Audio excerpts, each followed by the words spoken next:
the conversation about turf has returned. I saw you kind of were in the middle of all that on Twitter last night, Albert. And so why are there artificial surfaces still in the National Football League when we see it over and over again? I mean, and I know player protection and player safety is something that is said, and for many people in the NFL, it is their reason for coming to work. That it is serious business. But I mean, Woody Johnson should go to the next owners meeting, as far as I'm concerned, and show up and say, or go to the Giants now and say, we're putting in grass. Like, this is the end of that. Because you just saw last night, obviously we will never know if Rodgers' foot would have given way if that was a natural surface.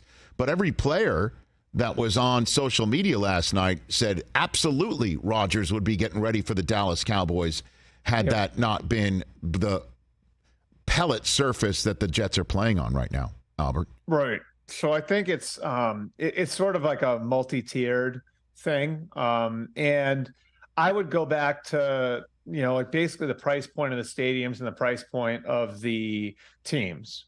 And if we want to go back like a few years, like even $1 billion for a team was a lot. We just had a team sell for $6 billion. If you want to go back 20 years, like the stadiums that opened in Detroit and Philadelphia and New England, all those stadiums that opened during that little boom there, like I'd say like 2000 to 2004, those stadiums cost whatever, $300 million, $400 million. Well, now you have a stadium out there by where you live that opened that costs $6 billion.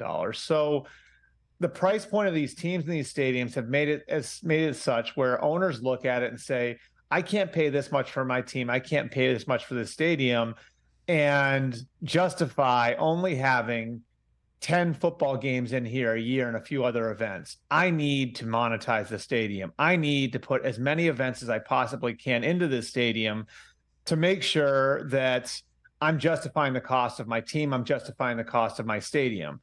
And so what happens when you do that is it makes it much harder to maintain a grass surface. You could pour tens of millions of dollars into making the grass surface work, or you could just lay down artificial turf and then everything becomes a lot easier for you. And most teams, a lot of teams have made the choice, we're going to go to the turf.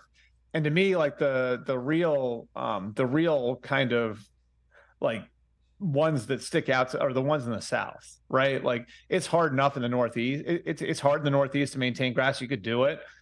But why isn't there grass in Nashville? Why isn't there grass in Charlotte? I think these are fair questions to ask. And the other questions that are fair to ask, why are all these teams accommodating international soccer?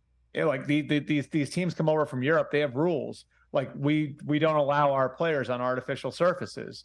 So how come they can lay grass in their football stadiums over the artificial turf for the soccer players, but they can't maintain a grass surface for the football players? How come they're doing it for the World Cup?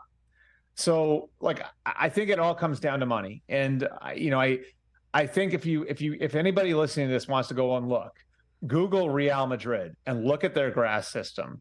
And it's because they have to do it, right? Because they want to have a lot of events in the stadium that they gutted and rebuilt.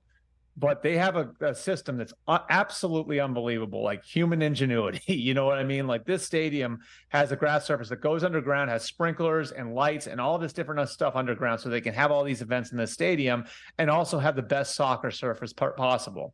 Why won't NFL teams do that? And there's one team that has gone above and beyond, and that's the one team that doesn't have an owner.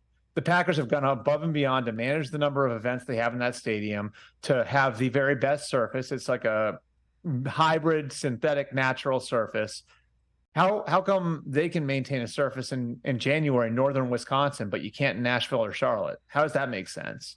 And what's the difference between the Packers and the other 31 teams?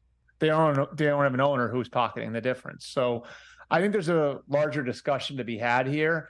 And, again, like it's just, we've seen so many cases, and I don't know if this specific one is a glaring example, but we saw it with Sean Gary in Detroit last year. We saw it with Nick Bosa a couple of years ago in New York. We saw it with Sterling Shepard, at MetLife. So I don't know if this one's a specific example of it. Maybe it would have happened regardless based on how the other guy fell on top of Aaron Rodgers. But I think the players have a real case here and a real argument to make as far as why, at least a fair question to ask as far as like, why in the world in this business that makes tens of billions of dollars every year can we not invest back into the players by giving them the best possible surface to play on? Catch the Rich Eisen Show every single day on the Roku channel, 12 to 3 Eastern, for free.